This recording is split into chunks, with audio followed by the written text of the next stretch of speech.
Hello, this video is the first video for the single subject CalTPA Cycle 2. This will be an overview and an in-depth look at step 1. The CalTPA is the California Teaching Performance Assessment. This is what's created by the CTC to assess competencies of teacher candidates. So this presentation will be an overview, and then we'll go through the first step plan in depth, and then there will be subsequent videos for the subsequent steps. Please be sure to read the Cycle 2 assessment guide. That is what the CTC provides all of us regarding the expectations for the CalTPA. That is what we go to for questions. That is what I base this presentation off of. That is your go-to source for all things CalTPA. So this video highlights some of the important information in that assessment guide, but it definitely does not replace reading it from cover to cover for the best information and the best chance for success on passing the first time around. You'll also want to check out the CTC website for the next submission dates and when you would get those results. So an overview, this cycle includes 4 steps similar to cycle 1. It's plan, teach and assess, reflect, and apply. This is typically done when you're doing your internship or student teaching. You will use your California content standards and the California ELD standards. The entire cycle is grounded in asset-based instruction and universal design for learning. So evidence of that should be clear throughout. So let's review briefly each step. So the first step is plan. This is where you're going to review your student data, really find all the data, get to know them. What are their strengths in your content area? What are their interests? What are their assets, including the focus student that you'll select for that step. You'll identify their assets and interest. And then once you have all of that information, you will plan a learning segment that is 3 to 5 content-specific lessons with the corresponding assessments. You'll include 1 content-specific learning goal and an ELD goal for every lesson. You'll also include formative and summative assessments for this step. Then you'll move on to step 2, which is teach and assess. Now you're going to teach and record your entire learning segment that you just wrote.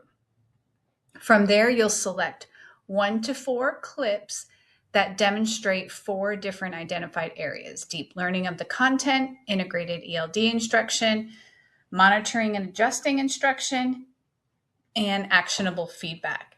You will be writing written commentary or providing recorded verbal commentary explaining what you're doing and why throughout that video. Then moving to step 3. This is where you reflect on student learning. So now you score the summative assessment using the rubric that you created. You're analyzing the results, looking for patterns for not only your focus student, but your entire group that you're teaching to. You provide actionable feedback and support for the learning goals. Then you'll reflect on how your planning and teaching of the learning segment supported the group's of students' progress towards those learning goals. For this step, you'll submit your focus student's assessment response, the scored rubric that you use to score that assessment, actionable feedback that you provided, and the reflection and analysis. And then finally, the 4th step is apply. This is when you now use those assessment results to plan a reteaching or extension activity for the focus student. You'll teach and record that activity. You can include other students in addition to your focus student as long as they have similar learning needs.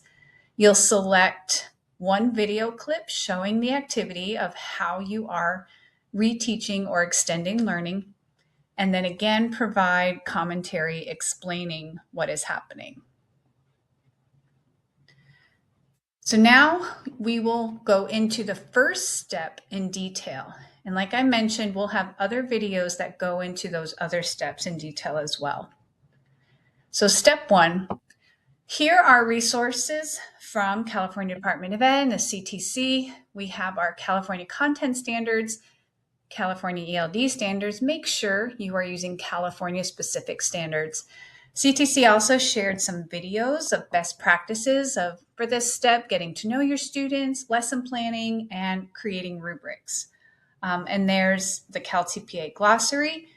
And from UMass Global, we created a learning goals template that will help you write really effective learning goals for your lessons. This is what you will need to submit for the required evidence for step 1. Part A is a template that you'll use. You have to submit the required template. You'll answer all questions. The same thing with the learning segment template. It is included. We give it to you. The written narrative is also a template. So template A, B, and C. And then part D is not a template, but it's a description or a blank copy of the summative assessment you're using and the rubric. All right, template A. This is the first part, getting to know your students. You will review recent assessments and student data. You'll gather contextual information. You'll learn about students' assets, their cultural, linguistic assets, their interests and learning needs. And then you will complete template A, including a lot of those things, their age, grade level, everything, student assets, their content-specific knowledge. Are there identified English learners or those with IEPs? What language of instruction are you teaching in? And are there support staff involved and their roles? Also in part A, this is where you choose a focus student. Your focus student can meet one or more of these criteria. They can be an English learner.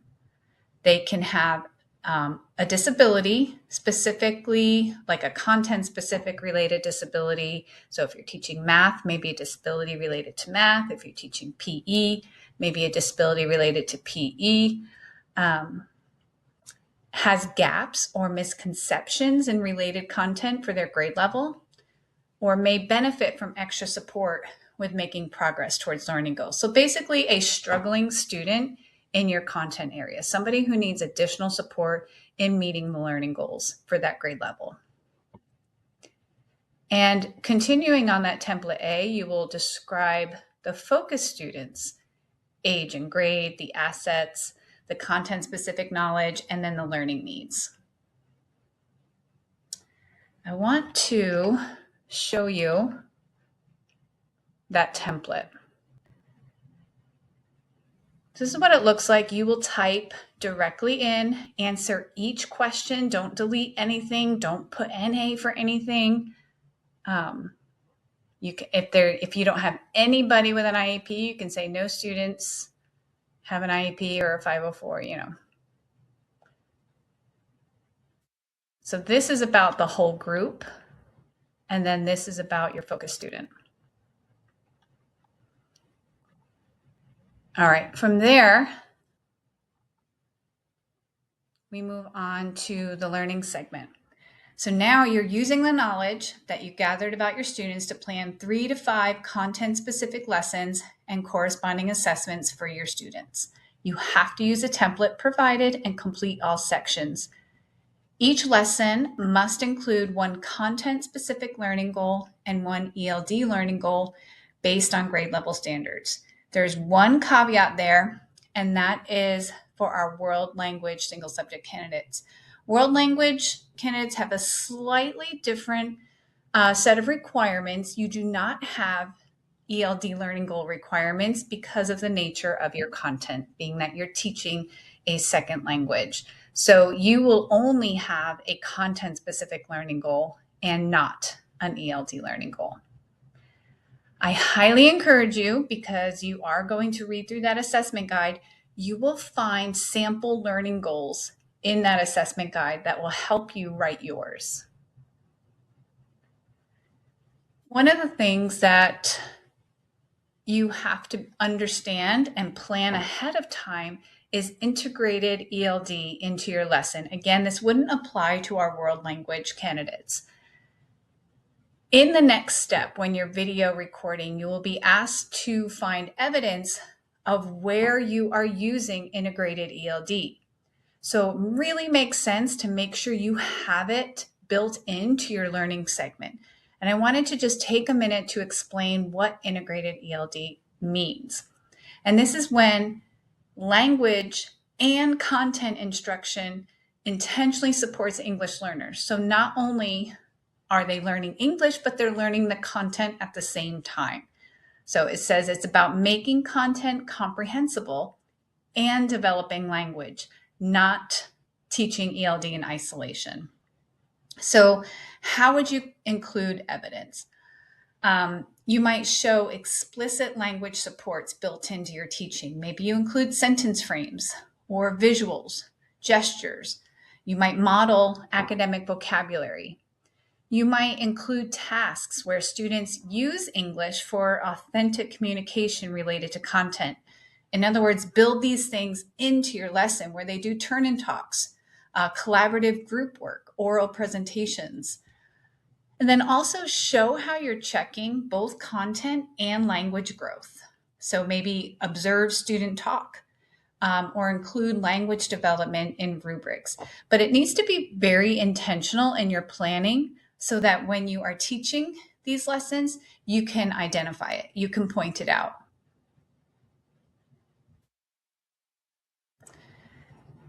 Part C is your description of assessments.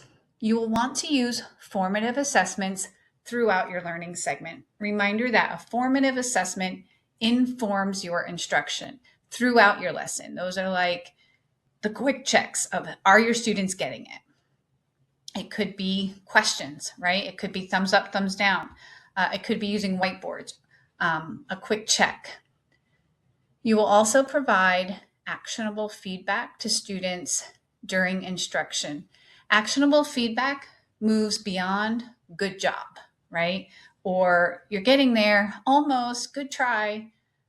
That doesn't really give you anything, right? So actionable feedback is more about what is the next step students need to do, or what is a strategy they can try that will help them move closer towards the learning goals. It's a very specific, actionable direction.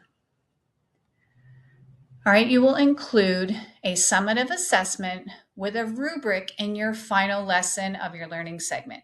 So it can be a product, a process or performance, but it must measure the content-specific goals and ELD goals. So for part C, you'll provide a description of the assessments planned for the learning segment.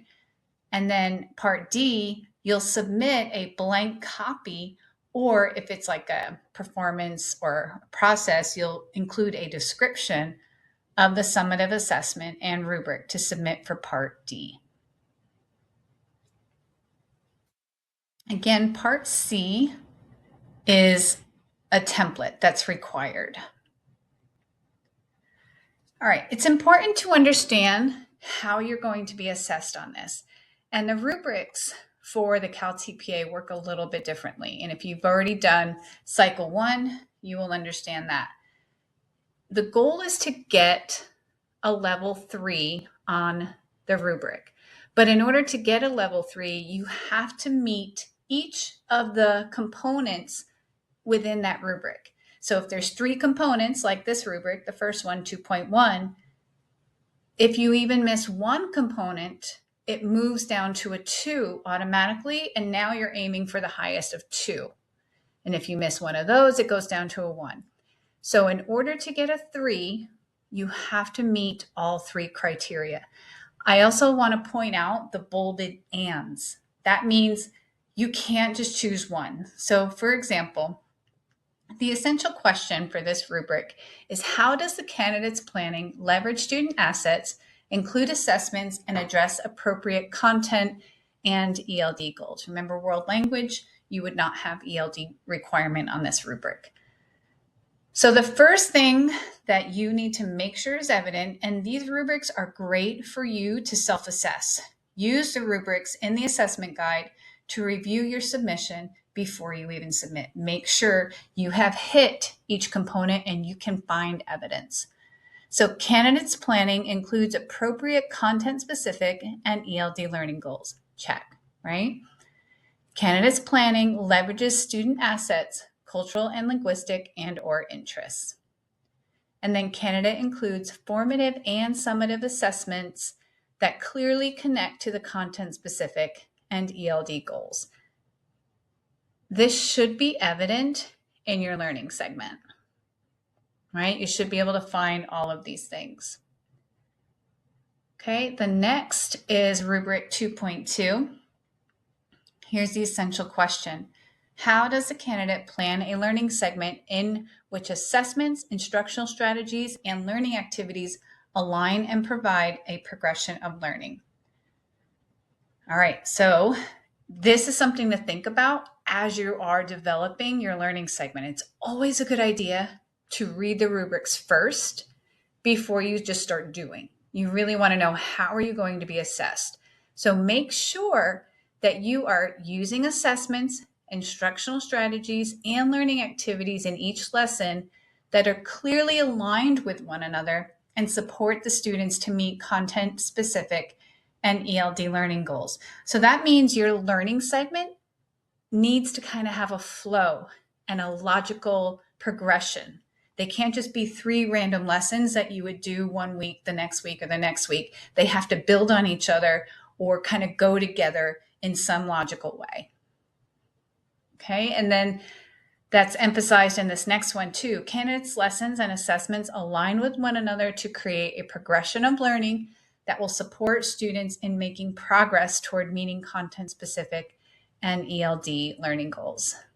Okay, so again, think about those assessments. Are the formative assessments and summative assessments, like, is there a logical progression? Do they help move students towards meeting those learning goals?